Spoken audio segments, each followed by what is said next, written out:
one of the traditional arguments against mandating a certain level of wages for everyone, a kind of floor below which wages won't drop, was that if you make businesses pay higher wages, they will go out of business and you will spike unemployment. So David Card and Alan Kruger, two economists in the early 90s, did a famous study that showed that that effect was much, much smaller than had traditionally been presented. And there's been research since then that supports the view that, in fact, you can increase wages without spiking unemployment. Welcome to the Work for Humans podcast. This is Dart Lindsley. We talk a lot on this show about redesigning work. But what if the real constraints on how we design work are baked right into our assumptions about how the economy functions? That's why I wanted to talk to Nick Romeo about his new book, The Alternative: How to Build a Just Economy. Nick is a journalist whose work has appeared in The New Yorker, The Atlantic, and The New York Times, and he went searching for models that break from traditional assumptions, models that don't assume that business needs to focus entirely on money, or that don't assume that the objectives of labor and management need to be at odds, or that inequality and precarity are inevitable, but instead, models that ask, what kind of business would we build if we actually designed it around economics of justice and human thriving? In this episode, Nick and I talk about the difference between market wages and living wages, why mainstream economics underestimates people, and how everything from co-ops to experiments in creating gig work platforms as public utilities are reimagining the role of work in society right now.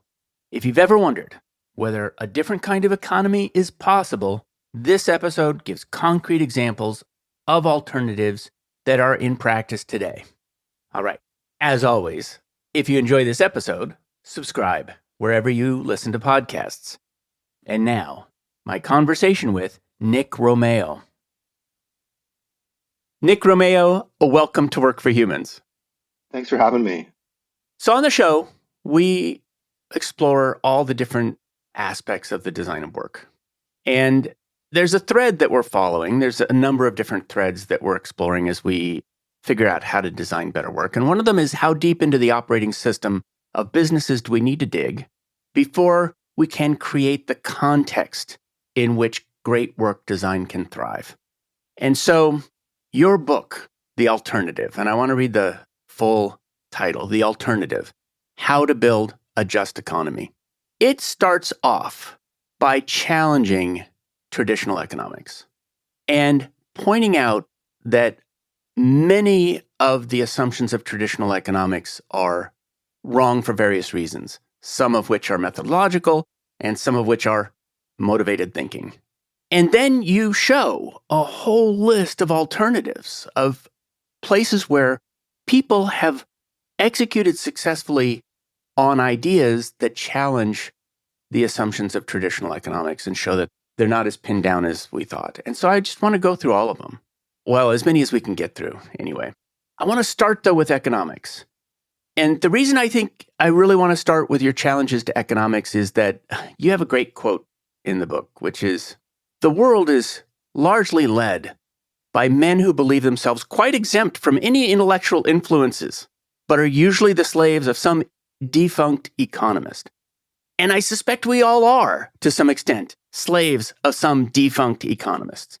So let's start with economics and what the flaws are that you see in traditional economics. Sure.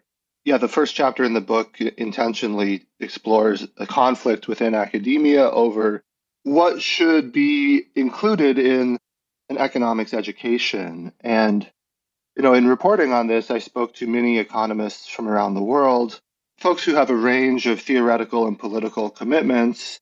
And the focus of the chapter is really on an effort to expand economics beyond the kind of narrow set of neoclassical assumptions about market efficiency, market supremacy, you might say.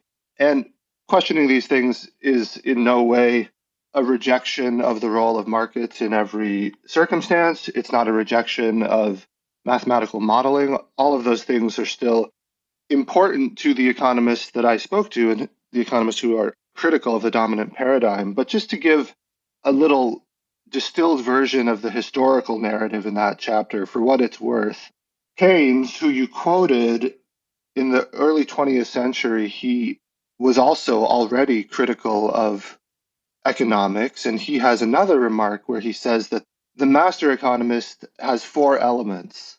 He must be in part mathematician, but also statesman, historian, and philosopher. Mathematics is part of economics, but it's actually a smallish part.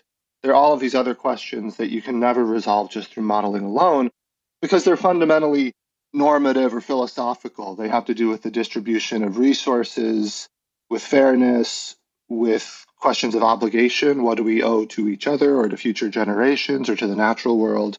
And while math or modeling might sharpen or clarify some of the trade-offs, it'll never resolve the question.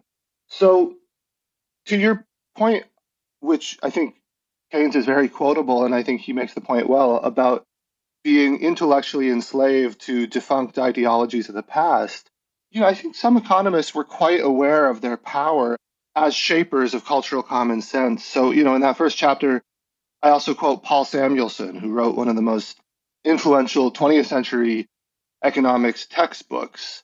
So Samuelson said, I don't care who writes a nation's laws if I get to write its economics textbooks. So his desire was fulfilled. He did get to write that textbook, and it did shape a lot of people's view of how labor markets should function, whether supply and demand models apply to wages, what an externality is, what's reasonable to think about compensation. All these things that later in the book, as I try to show through reported case studies, are actually not quite as straightforward as a traditional econometric view might suggest. So the other thing I'll just say briefly about the first chapter is that there's already a huge movement around the world to make economics education more reasonable, more empirical, more grounded in the actual trade-offs and complexities of the world. And one of the groups, the one that I focus on in the reporting, is called CORE. And it's a group of researchers who have created a free textbook that itself is already sort of striking. They don't charge anything for the book. And the book has much more emphasis on history, on game theory, on behavioral economics, on some of the philosophical difficulties I alluded to. And topically, it pays attention to things like climate change and wealth inequality in a deeper way than some of the competing textbooks.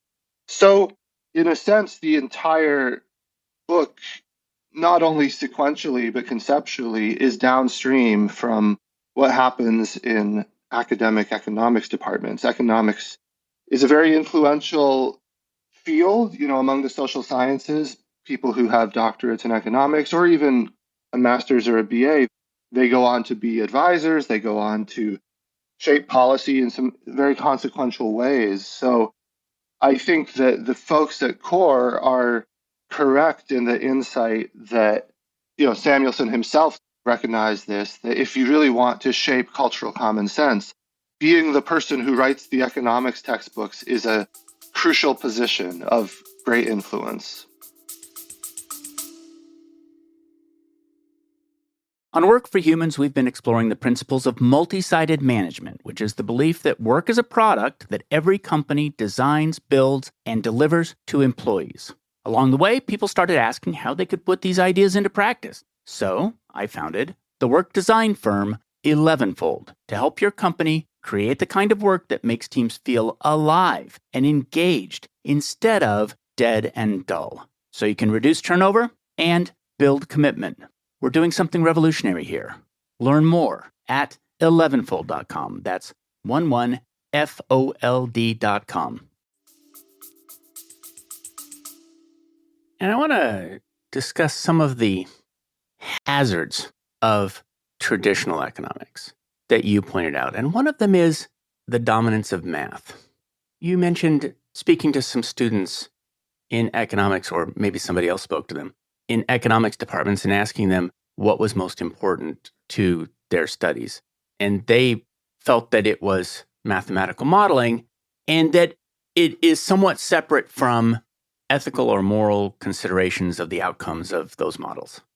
Yeah, that's right. I mean, there's been a lot of research on this. People have surveyed economic students both at undergraduate and graduate levels. So I think in the book, I'm quoting a few of those things, although some of it is also based on my own reporting. And if I'm remembering, there was a graduate student, I think at Princeton, who said that education seemed to just consist of a lot of math, but he didn't really see the point of it.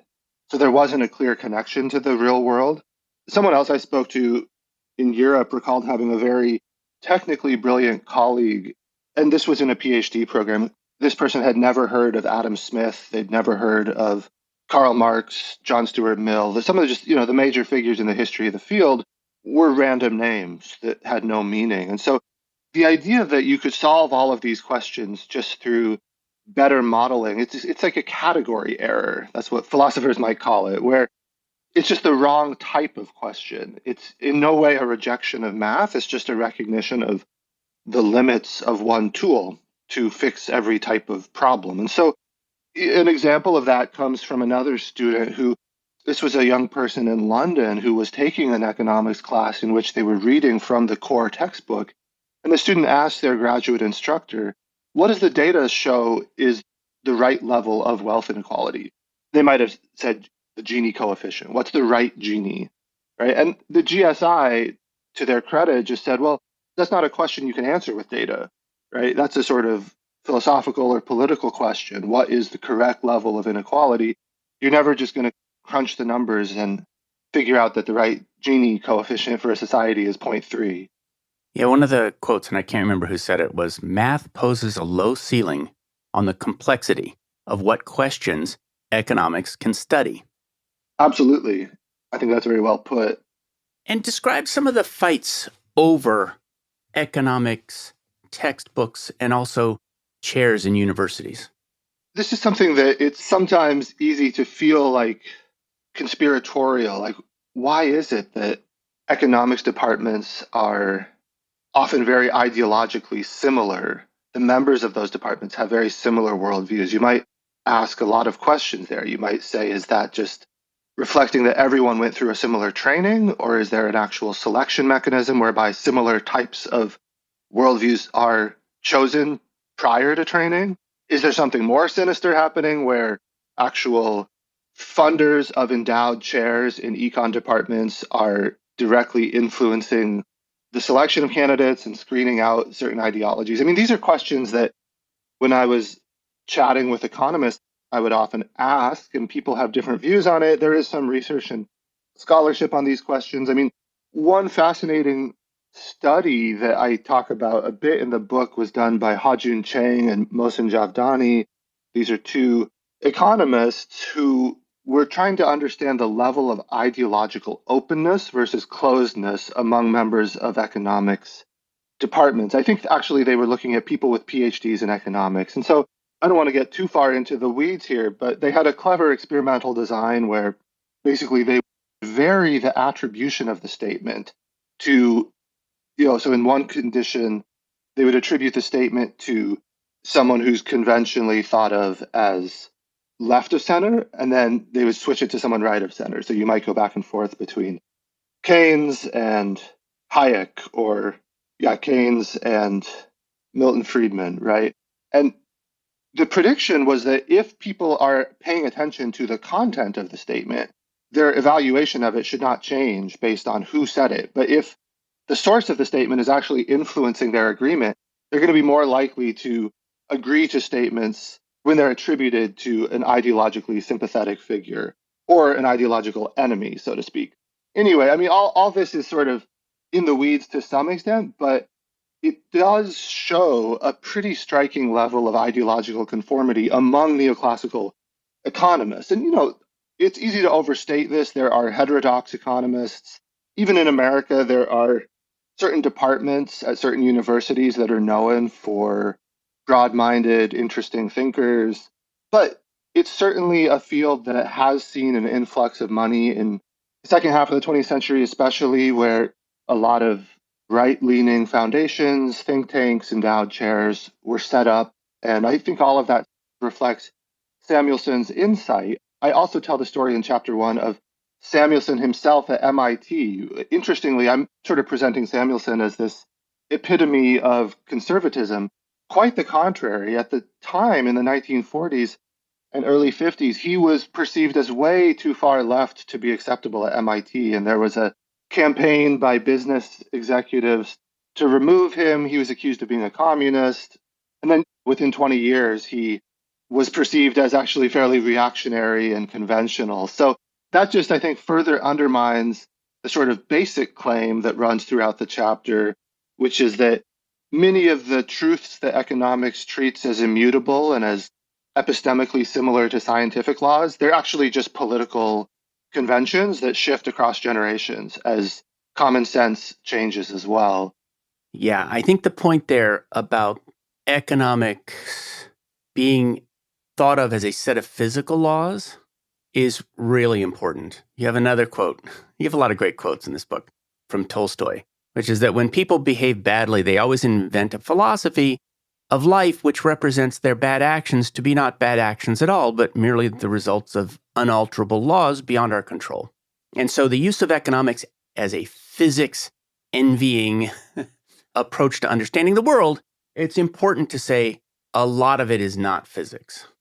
Absolutely. Yes. And to be fair, many economists will readily agree with that statement. And the physics envy is something economists themselves have written about. So, one nice thing as a journalist coming into this fray is the economists have made a lot of the best critiques of their own discipline. So, you just have to talk to a lot of people to understand that what might be presented as settled consensus on Fox News or on MSNBC, there's huge disagreement within the field about pretty basic questions. Well, before we get into the alternatives, I do want to talk briefly about the core textbook and what some of the differences are in the core textbook. And so one is it includes not just self-interest, but it incorporates into the textbook altruism, reciprocity, inequality aversion as fundamental human things. It basically describes people as economic agents a lot more completely. And it tries to tackle the ways in which economics failed to predict many of the events of the last 30 years. So it foregrounds real world issues. I would imagine that it picks what real world issues it's going to foreground, and that those real world issues might not be the important issues of some branches of economics. And so it's a different way of applying the lens of economics to understanding what matters in the world. That's right. Yeah. It's an interesting book. It's not necessarily the sort of thing I would have predicted would be super enjoyable to read an entire economics textbook, but Core is very compelling. And like you said, it updates the very outmoded Homo economicus stereotype of humans as inherently self-interested and utility maximizing. And it does have a more complex and empirical view of our motivations, which of course do include altruism in some situations to some degree, as well as inequality aversion. And there's a lot of literature now from behavioral econ and other fields to support these views. These are not philosophical assertions without evidence. I think a good way to think of core is it's actually trying to ground some of the claims about humans in research and evidence. So I want to start looking at some of the alternatives that you describe. And I don't think we're going to be able to go through every single one today. And not every single one is as relevant to the topic of the show. And so I'm going to pick and choose from among them. But I want to say what some of them are so that everybody knows what's in there, even if we don't get to talk about them today. One is, chapter 2 is all about true price, which is it's an effort to incorporate into the price of goods all the externalities, all the things that might be the true cost of a product into the price of the product. There's a discussion of the meaning of what a good living is or what a living is. And I do really want to dig into that one. There's an example of job guarantees and what happens when job guarantees are provided.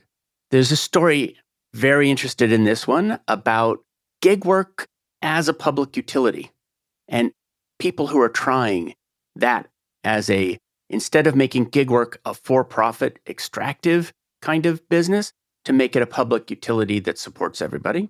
We're going to have some talk about worker-owned cooperatives, and one of the most successful ones, the Mondragon Corporation. I think it's in Spain, right? It's in the Basque Country, but I don't know which side of the Basque Country it's in. About purpose-owned companies as opposed to people-owned. I was very interested in the discussion of beneficial takeovers. So instead of private equity going in, buying a company and extracting as much value as possible, it's go in, buy a company, and turn it into an employee-owned business for long-term growth. And so there's just lots of examples of these different things. And I think the one I want to start with is, let's start with the meaning of living and what it tends to mean. What are some of the alternatives? Because if economics is in part about creating a living wage, then the question is, what does living mean? That was a really interesting chapter to research and report.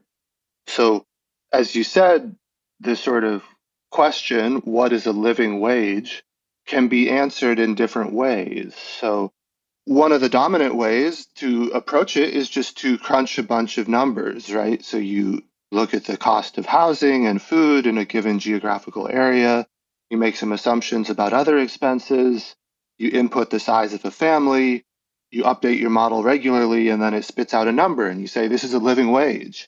But there's a prior question, which is, what does it mean to be able to live adequately or well? What do we think a life should look like for someone who's making a living wage? Because in America, and I'd say parts of Europe as well, the term living wage is not purely analytical. It has a little cloud of moral virtue around it, such that, if you see a company advertising itself as an employer that pays a living wage, they're engaged in some level of self-congratulation. They're saying, we're doing something good. We make sure that our employees can afford to live.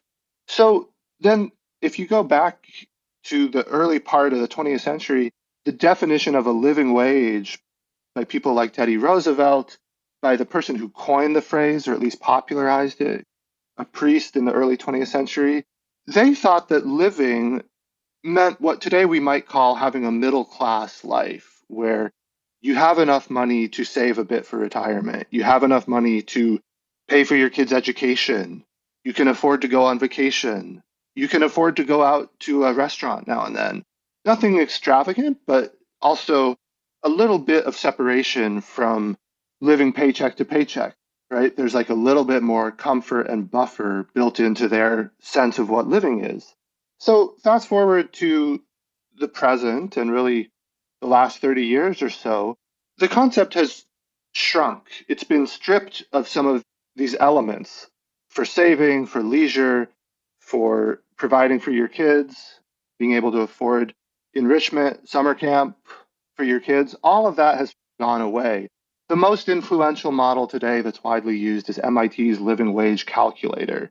And it did recently expand its categories to account for more of the expenses that are now considered commonly part of living, say paying for your smartphone, having occasional money available to go to a movie, go to a museum. But it still doesn't really make provision for the full range of activities that the concept originally included. And so the argument in that chapter is that the definition of living is a political question, not an economic one. I mean, this is a good case study or case in point of the point that we were describing in chapter one, where math can only go so far, and then you run into politics, and economics can't really make these decisions on its own. It has to borrow from philosophy or from politics in its assumptions. So there are people in America, I talk to and profile some of them in the chapter, who are trying to expand the meaning of a living wage. So they do have a broader concept of what that pay should look like. This also sort of gets to the conversation we were having about human nature, right? Because some of the people I spoke with in the chapter are employers, they are running businesses of different sizes. And you might think that their feelings in raising the pay for their workers would be entirely reluctant and begrudging because every dollar that they pay to a worker is in a zero sum relationship to their own profits. On the contrary, humans have relationships with other humans, and so it can feel very good to the employer to know that the people that they employ can send their kid to summer camp or take their partner out for a nice dinner. I mean, all of these kinds of motives are swirling around in the minds of business owners. And so it was interesting in the chapter just to unpack some of that richness and explore why a living wage is a somewhat misleading term as it's used today, and then to present what actual living wages might look like if they were broadly paid to workers. First of all, you're absolutely right. John Morgridge, one of the first CEOs of Cisco Systems, was very, very proud of the living that he had provided for all the 100,000 people who worked at the company. I mean, it was very much I remember, on his mind about the importance of his life work not being just profit. It was about livelihood. But I was very surprised by the MIT living wage calculator that it didn't incorporate anything about saving for retirement or saving for anything, for instance, saving for a down payment on a house. And so a living wage was not running out of food this week, as opposed to a longer term look that said not running out of food when I'm 80. Absolutely. Yeah. It's a very narrow definition, and yet it's very influential. It's one of, if not the most influential calculators in America. It's used by a lot of both nonprofits and for profits to calculate salaries. Yeah, it really started me thinking about these competing ideas of how to set wages. And one competing idea of how to set wages is you just look at the market, you figure out what the market's paying, you decide whether you're going to exceed the market by a little bit or be below the market, but the market may not be providing a living wage at all. So there's that way of looking at it. And that way of looking in the United States, it's not true in every country. But in the United States, that way of looking at it is what makes it so that no matter what value of work you are providing, you could be doing exactly the same work in Florida as you do in California, but it's the market for labor in Florida that sets the price of most wages. And it's not the cost of living in Florida that sets the price, but it's really the competition in the labor market for work. Right, right. So, one thing that's kind of interesting, one of the traditional arguments against mandating a certain level of wages for everyone, a kind of floor below which wages won't drop, one of the traditional arguments made by economists was that if you make businesses pay higher wages, they will go out of business and you will spike unemployment. So David Card and Alan Kruger, two economists in the early 90s, did a famous study that showed that that effect was much, much smaller than had traditionally been presented. And there's been research since then that supports the view that, in fact, you can increase wages without spiking unemployment. So this is another example of the mythology of neoclassical economics shaping public policy and decisions. There are a few reasons that might be true, right? I mean, one is that if you pay workers better, they may be more efficient. They may quit less frequently. You may also have people in the general public, consumers, who are willing to pay differentially for goods that do not involve workers who are underpaid. There are other nuances and wrinkles that economists have realized over the years, or at least some economists have, right? But the rate at which this knowledge diffuses more broadly is pretty slow. So, I mean, one of the people I talked to in this chapter is a guy named Aaron Sayedian, who runs a cleaning service in DC and along the East Coast in general. And his business is called Well Paid Maids. And true to its name, he tries to pay folks a genuine living wage, so higher than the MIT calculator would set the wage. And One of his motives, he said, was basically to intervene in this very stale policy debate and to show that you could, in fact, be a successful business, a growing business, while also paying living wages. So there wasn't this necessary relationship between paying workers more and then instantly becoming less competitive and eventually going out of business and causing unemployment to rise because someone else would pay them less and they would gain market share. So these sort of examples that refute at least a strong version of the dogma, I think, are important. And that chapter really gets into some of those case studies. Actually, that could be the subtitle of the book, which is Examples That Subvert the Strong Version of the Dogma. That's what Right. that's what all of these are going to be. These are going to all be those things. Yes. I think that's a good segue into chapter 5, which is called Disrupting the Disruptors. And it's about gig work public utilities. First of all, we should talk about what they are. What is a gig work public utility? This chapter is a little complicated, and some of the examples are less mature. They have existed for less time and they're at a smaller scale than many of the other case studies in the book. But the traditional argument for gig work is that it gives workers lots of flexibility, it gives consumers a broad range of choices and convenience. And these arguments are not devoid of truth, but what they tend not to focus on is the role of deep pocketed venture capital firms that are, at least for many of the platforms, for much of the early life of the platform, the investors are willing to lose money to gain market share. And then once they have market share, there's a sort of pivot where profitability becomes imperative.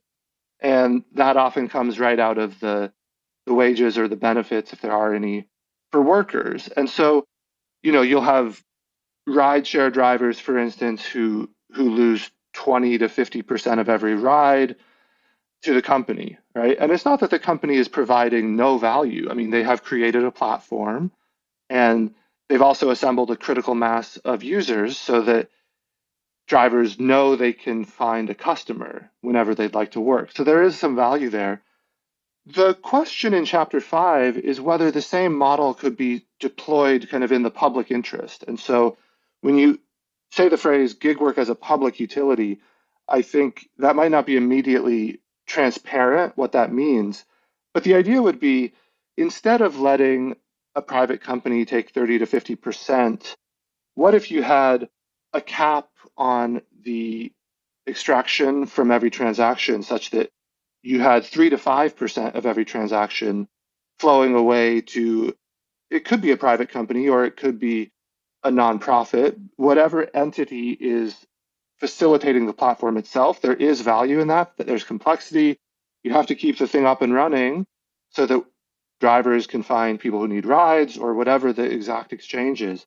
But if you could simultaneously reduce the size of extraction from every transaction and also expand the range of options for workers, and maybe this gets to your interest in designing work, I think the the motivation for setting up a gig work platform in the public interest would be allowing workers to, maybe they begin by doing ride shares or deliveries, but over time, if they have other interests and other skills, you could imagine a system that can connect them to more education, more training, so that it functions as an escalator rather than a treadmill, so that they're not trapped into the same job over and over where they can barely afford and don't have much time or bandwidth to do other work. Instead, they're making more money because there's a smaller fee per transaction, and they're also connected to more opportunities through the same platform. So it's basically saying, look, there is real value in the flexibility and the efficiency of these platforms, but what if you subtract some of the profit motive and you operate them as a public utility? That's the question in chapter 5 is this plausible? Could it work? And then I get into some sort of analogies and fairly early stage case studies where some places are trying this. One of them is Long Beach, California. And I thought it was a really interesting case because it starts off by creating a gig work platform for, I can't remember if it was childcare or elder care, but it's a place of real need. And so if it works, and maybe you know how much it has worked, it could really do two things. It could A, provide care for elders and children when there are gaps. And then the second one is provide, again, living wage to the people who provide the care. Yeah, so there's been a lot of interest in this model, often at a municipal level, like a city will be interested in this, and often in a kind of single sector, like childcare, elder care, maybe the parks department, Parks and Rec might say, we hire a bunch of seasonal workers anyway, what if we had an app to do it? So these are sort of narrow instantiations of the concept. The person who's the hero of this chapter is a guy named Wingham Rowan, who has spent his career, most of it anyhow, advocating for this model. He's a policy entrepreneur. He's involved in the project in Long Beach. He has been involved in smaller launches in many other areas and is always looking for the perfect case study, the perfect proof of concept. But these narrow instantiations of the project, he'll be quick to say in any conversation, these are sort of just the beginning of its potential. What you would want is actually to get a lot of supply and demand for many types of work onto a platform that can scale really rapidly so that suddenly workers have more choice, right? I mean, imagine if instead of driving for Uber or Lyft, you could drive for, let's say, in Santa Cruz or in the entire Bay Area. There was a public option where you would make more per ride and you would also be connected to jobs training programs.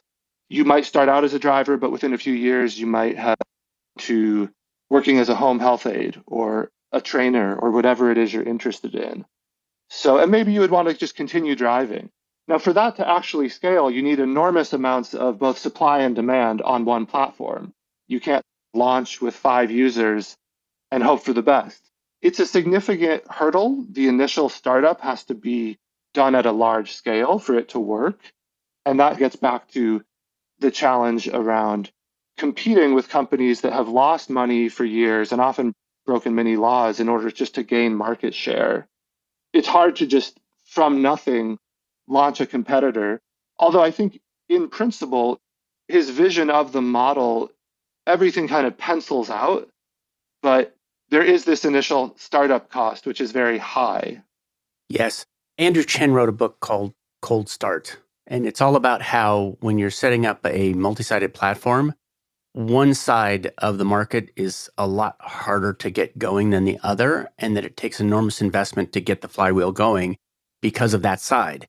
And one of the things you described is, and I can't remember if it was Long Beach or one of the others, is that they opened up one of these platforms and lots of people applied for work, but they didn't have the demand side set up appropriately. They'd invested a lot on the worker side, but not on the employer side. And so knowing that it takes that level of investment to get one of these things going is, I think, important. That's right. Yeah. You know what it reminds me of a little bit? The idea that these gig platforms, that these public utilities might start up. It doesn't have to be owned by the state. It could be a not-for-profit. And I can certainly see that happening in the same way that Linux came along. It was assembled by an enormous number of volunteers, and nobody believed that something like that could be built for fun. And yet it was. Absolutely. Yeah, I think that's a good example.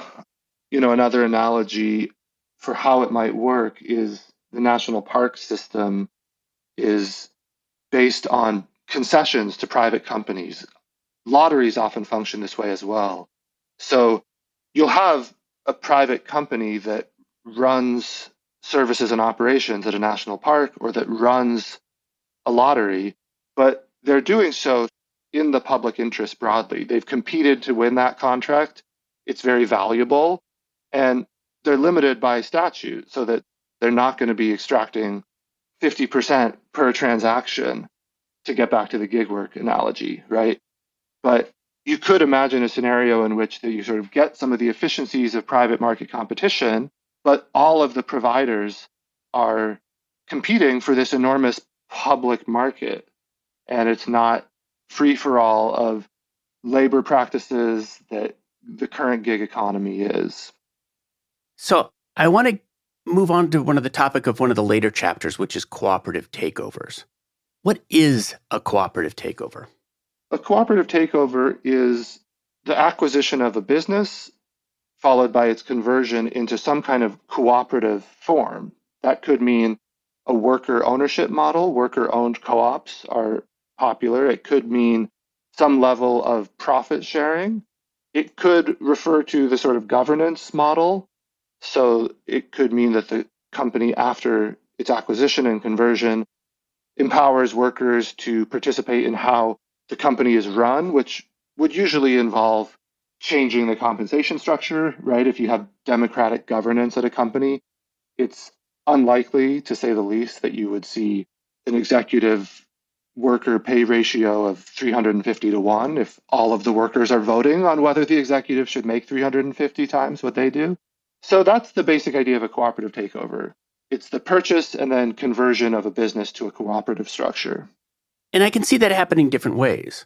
One is that the founder offers it for sale through an employee stock ownership program, where a founder, for instance, offers the company for purchase through an employee stock ownership program to the employees. But there's something like the equivalent of a private equity function that comes in and says, look, we're going to invest in turning you into a cooperative because we think, or we're going to turn you into an employee stock ownership program because we think you're going to be more profitable and we're going to be doing better too. Yeah, so that's very interesting. And this is one of the focal points of the final chapter in the book. There are firms that function in a way that's similar to private equity, where they invest strategically in businesses, they purchase them, and then they do convert them into shared ownership models. So there's a group called Apis and Heritage, another one is called Mosaic. And the way they operate is they'll identify a business on the point of transition, right? So maybe a retiring founder, kids are not interested in taking over. They'll also want to make sure that the business is successful, that it has a steady and predictable business model. And then by converting it into a cooperative model, I think the motives here are complex, just as we were describing human motives broadly in our discussion of Homo economicus. In economics textbooks, the people at these firms, they do tend to believe in worker ownership, but they also have a level of return on their capital that they want to maintain. So they're motivated to make sure the business flourishes under this new model of worker ownership, whether that's an ESOP or a co-op or even a purpose trust model, a profit sharing model. They still want to make sure the business is profitable and successful. You have to have profit to have profit sharing, of course. But I think there's also a kind of pro-social, for lack of a better word, motivation where there's some belief that firms that are sharing profit not only are doing a kind of smart business thing, they're doing an ethical thing. And these are both motivations, I think, for the people doing this kind of work. I think that's very related to the chapter on what if purposes, not people, own companies and housing.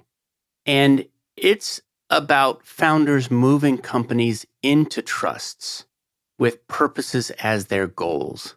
And that's a really interesting model to me. What are examples of that? Probably the best known one is Patagonia.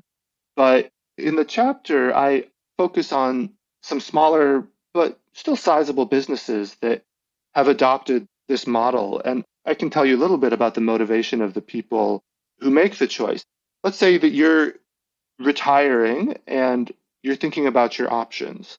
If you've spent your whole career building a business that treats workers really well, and that might mean that there's a cap on executive to worker pay. Some of the businesses I spoke to had that at about 10 to 1. Some it was smaller, maybe 3 or 4 to 1. Some of the businesses had profit sharing, such that every quarter, everyone at the company would get a percentage of profits.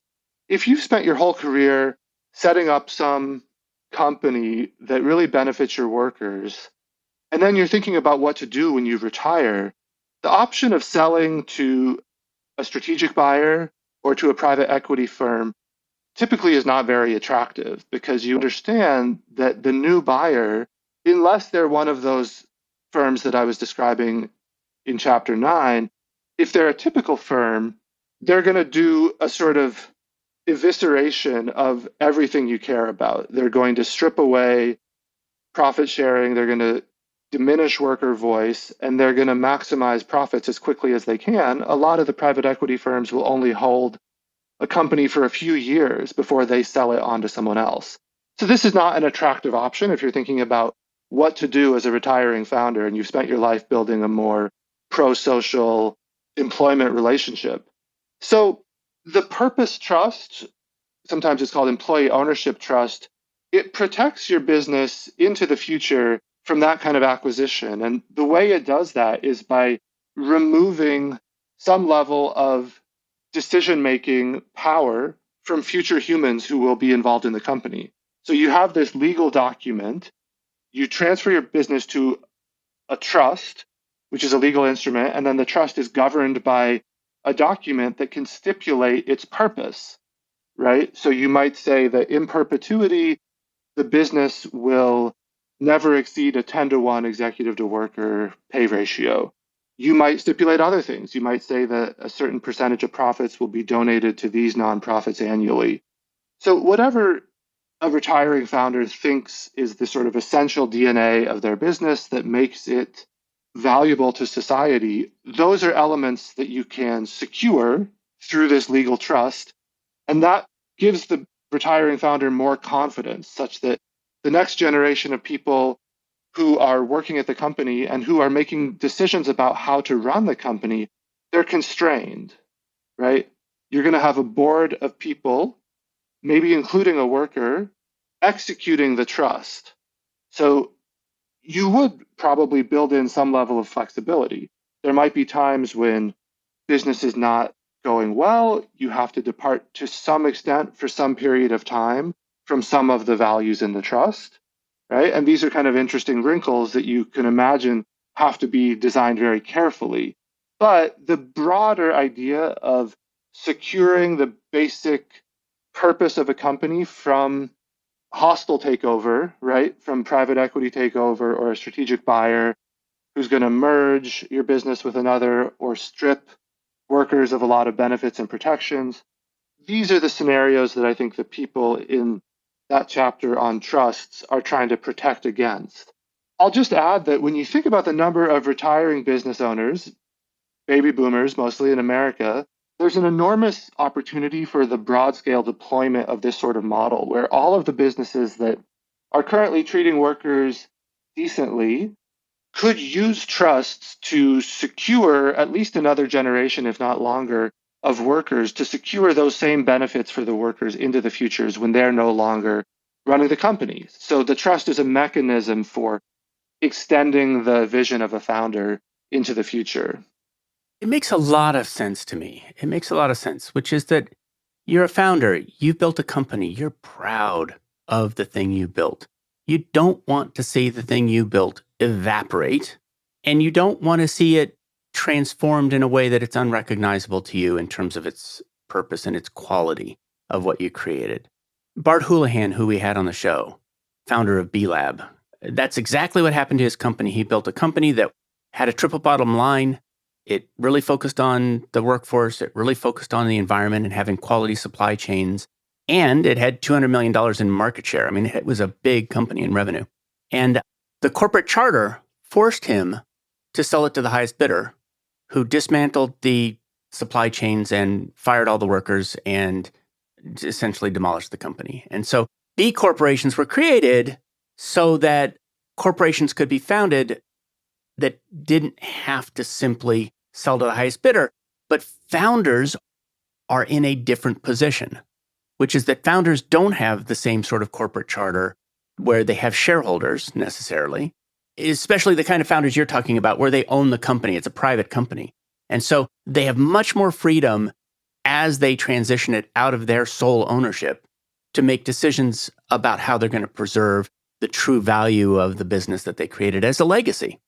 Absolutely. Yeah, that's exactly the kind of scenario that's confronting the founders in the chapter that I spoke with. They're concerned about that kind of demolition of everything they've spent decades building. So, yeah, I think it's a compelling model. There's a handful of things that you mention at the end of the book as just interesting examples. And I think that they didn't necessarily add up to a whole chapter, but I want to know what you learned about them. And one of them is Tax Inspectors Without Borders, or the Tax Justice Network. What is that? A book on interesting economic models and initiatives could be infinitely long. So there were all sorts of things that I came across while doing research and reporting that are not actually in the book. They're interesting. And so Tax Inspectors Without Borders is one of those. I'm not at all an expert on this, but as the name suggests, it's modeled on Doctors Without Borders. And the idea is that if you're a retired tax inspector and you want to share your expertise, you may actually have a much, much higher impact if you have knowledge of international tax law and treaty. You may have the highest impact if you go into the local version of the IRS in a country in the developing world and you share that expertise so that that agency then has higher capacity to catch the very sophisticated tax evasion and tax avoidance schemes that multinationals use around the world.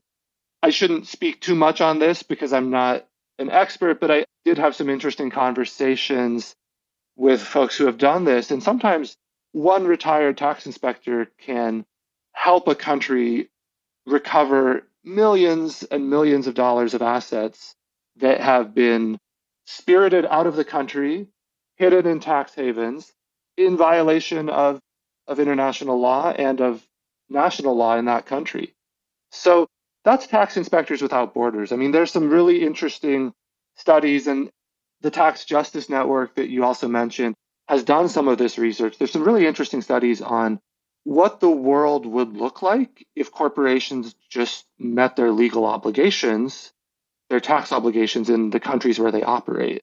And if you think about like the pandemic, but many other public health and infrastructure challenges, there's often this throwing up of the hands that happens where politicians and private sector folks as well will say, there's just not enough money to deal with whatever the issue is, vaccination or building roads or schools. And if companies operate the way many of them currently do, that's true. There's not enough money. But if they were to pay only the tax they owed, suddenly you would have, I think the example in one of the reports I was reading said something like, you could have vaccinated everyone in the world 8 times over just with unpaid taxes from multinationals. So even if that's off, right, even if that's an overstatement, there's an enormous amount of money that is currently just not paid in taxes. And international tax treaty is like a wildly complex area where the law is changing, enforcement capacities are often very limited, but you do see some very, very impactful work by a handful of retired tax auditors who can share their expertise and then help win some truly enormous judgments against companies that are evading taxes. I just got this mental image that seems to be recurring for me. The idea that complexity is a close partner to lack of transparency, and that's like a thicket. The complexity is like a thicket on the edge of a meadow. And that exploitative entities like to hide in that thicket of complexity. And international tax law is crazy complex. And so there's lots of opportunity to hide in that complexity and to hide nefarious behavior in that complexity. And I think that the same thing happens in the financial industry all the time, which is we're going to create some investment vehicle that's too complex to understand, and we're going to use it to extract high fees at no benefit. There's like lots of examples where complexity is the refuge and the tool for the wrong people. So this may be a new thread that we follow on the show, but just this idea of where the boundary is, where complexity produces a lack of transparency, and a lack of transparency creates an opportunity for abuse. Absolutely. And there are people who spend their whole career thinking very closely about what are some practical, simplifying tools that would bring greater transparency to international tax law. I think that the Tax Justice Network is a very compelling organization, but there are also academics who study this and who have, I think, pretty reasonable, straightforward ideas. The the challenge is also political, right? There are very well-funded lobbyists who want to preserve the status quo. So, you see this with things like ultimate beneficial owner laws, where you have to kind of reveal what entity owns something. Once those laws come onto the books, like this happened fairly recently in the UK, it was suddenly apparent where a lot of oligarchs from around the world had bought real estate in London. And so various corruption cases were able to move forward because suddenly there was this register of ownership. It was actually clear what entities owned what assets. So you can imagine scaling up these kinds of laws, making them internationally binding. It's a formidable challenge, but at the same time, it's not that hard. And there has been progress over time. And I can also see that I'm starting a little bit down a slippery slope that was described in a previous show with William Hurst, which was about the book Seeing Like a State. And the idea that the next thing I'm going to want to do after I try to make that complexity transparent is that it's too complex to make transparent, so I try to force it into simplicity. And simplicity sometimes can be the enemy of, what we talked about on that show was how it can potentially kill the system that is producing a lot of value. So there might be in the complexity something that's producing a lot of value, but if we try to enforce the simplicity necessary to make it transparent, we might remove the complexity that makes it actually produce value. That's a really interesting chain between those two different things. Yeah, interesting. I'll have to explore that more. Well, I have a few closing questions that I ask at the end of every show, which I did not prepare you for at all. Because on the show, we believe that work is a product. We ask product marketing questions about work and your work. And so one of those questions is, what do you hire your work to do for you? Well, I'm tempted to sort of try to get into the premises of the question. And one of your premises for the show broadly, I guess, is that work is a product. And so if you follow that metaphor a little ways, you would presume, I guess, that the consumer has some level of choice, that there are many good options. Maybe some are better than others. There's a role for preferences, but maybe there's also product safety, regulation, and law such that nothing is for sale that's actually highly dangerous. I'm not going to have a choice that's going to kill me, for instance, or harm me.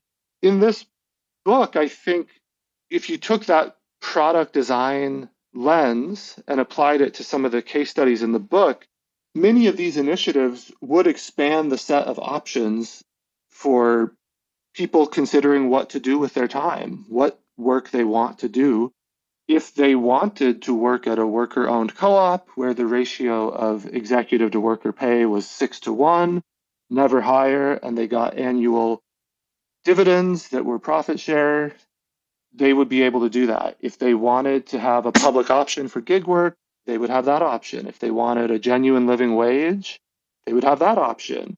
I think many of the options in the book are currently only available in very specific geographic areas and only specific sectors of the economy. So the choice is very constrained currently for someone thinking, what should I do? There's a lot of illusion of choice, but in fact, a very narrow reality of the real options. I guess I'm wandering from myself. No, but it's a really interesting point that you're saying, which is, I argue that some employers say, yeah, but employees aren't really customers because they don't have choice. They don't have the freedom to leave a job. And I'm like, they may not have it the freedom to stop working, but they certainly have the freedom to leave your employment. So if you look very microeconomically, that choice is there. So if I'm somebody producing a product, I do have to be concerned about the churn in my customer base. And I also really like the point you make about product safety, which is there should be the Ralph Nader of work as a product, which is this work unsafe at any speed? Absolutely. Yeah. And so this idea that there are certain floors that should be monitored and controlled as a product is a really interesting idea. But I do want to know about you, because you've had enough freedom in what you pick as work to pick a particular thing. And what do you hire it to do for you? As a journalist, I think it's very rewarding to eavesdrop on the thoughts and the motives of a range of people. I get to have conversations with people who are doing very unusual, interesting things with their time. And what that does for me is it sort of broadens my sense of human psychology. It sort of grounds it in specific case studies. I mean, it's one thing to read or hear humans can be altruistic. It's another to meet the person in upstate New York who has the option of making hundreds of millions of dollars by selling his business, but instead settles for much less money and converts his business into a trust ownership model. To get to talk to that person and understand why they did that, I think makes tangible and real what might otherwise feel a bit abstract. I think that's a function of narrative and journalism broadly, is it gives a level of reality to issues that are otherwise very abstract. And what that does for me, I guess, at the highest level is it lets me spend time with interesting people and then convey their experiences and their stories to a broader audience. And I think the function of that in a democracy or society is to inform and maybe also to expand just the common sense view of what's possible, whether that's in economics or politics or any other domain. I think journalists, one thing they can do is broaden our sense of possibility so that without being utopian, in fact, while being very realistic and empirical, you can still imagine alternative models that could work because they already are working somewhere. I can see that. I mean, sometimes I've spoken with people who work at universities in a particular field, and they really value the intellectual freedom to pursue whatever interests them. Nobody has more freedom in that than a journalist. If I'm a math professor in a university, I'm probably going to have to write about math. Luckily I'm interested, but you get to track down any topic in the world that you think meets your criteria. And assuming there's you think that there's a market for it because somebody has to want to buy it and read it. I get the appeal. Well, I think the grass is often greener, though, depending on your vantage. One thing that's nice about the math professor's life, or any professor, is they have the option of doing what they want after tenure. Whereas, like you said, the journalist is constrained by all sorts of forces, right? Is there an editor who will assign the story? Is there a readership for the story? What's the broader attention economy look like? Are people spending more and more time watching 10-second videos on Instagram or other social media? If so, maybe that's cutting into the market for long form journalism. So there are these constraints that journalists face. Although, if you talk to academics, which you do, they'll complain bitterly about how once they have tenure, it's all just administrative work. They're on committees, they have graduate students. So, no one has the sort of total freedom that they would want, I guess. Well, this definitely relates to the second question I usually ask, which is, what does your work cost you? Oh, I think for writing, it's just a brute fact that what you write can always be better. You could always express the ideas more effectively and more elegantly. So there's a lot of revision and a lot of necessary self criticism where you always have to take a look at what you've written and ask yourself, what's wrong? You have to cultivate a very non complacent attitude to what you produce because this is how things get better. And it can be a little exhausting to feel like there's an eternal false summit where you're hiking the mountain, you think you're at the top, and in fact, there's one more summit you have to still ascend. I think that's how good writing happens, is people continue editing and revising over and over to the point of exhaustion. But, the cost is some of that exhaustion. Yeah, I can see that. Knowing that you're never going to be perfect and wanting to be perfect, there's a cost. Thank you so much for coming on the show. This is a really important book for a lot of reasons. One reason is it starts a lot of threads, which is it's possible for us as a show to go running after specialists in various areas like Wingham Rowan, who's pioneering gig work public utilities. But this is a survey that shows how many options there are and the context in which they work and in which they're being effective. So it's a great read. Where can people learn more about you and this book in particular? Well, thank you so much for reading it and for having me on the show. It's always great to talk about some of these themes. If you just look up my website, you can type my name into any search engine, Nick Romeo, add the word writer, it'll come right up. You can see articles, other interviews, links to the book. So that's probably the best way to follow what I'm doing. Fantastic. And again, the book is The Alternative, and the subtitle is How to Build a Just Economy by Nick Romeo. Thanks so much for coming on the show. Thanks for having me. A pleasure. Thanks for joining me for another episode of Work for Humans. If you enjoyed this episode, please give us a 5-star rating wherever you listen to podcasts. And share the show with one person you think would get value from it. Believe it or not, this really helps us grow the show and reach more people who want to build the kind of work that people really want. As always, thank you to my producer, Jason Ames at Ninth Path Audio, for his insights into content and his high standard for quality. Final note, the opinions shared here are my own and not the views of Google or Cisco Systems. Thanks again for listening. See you next time.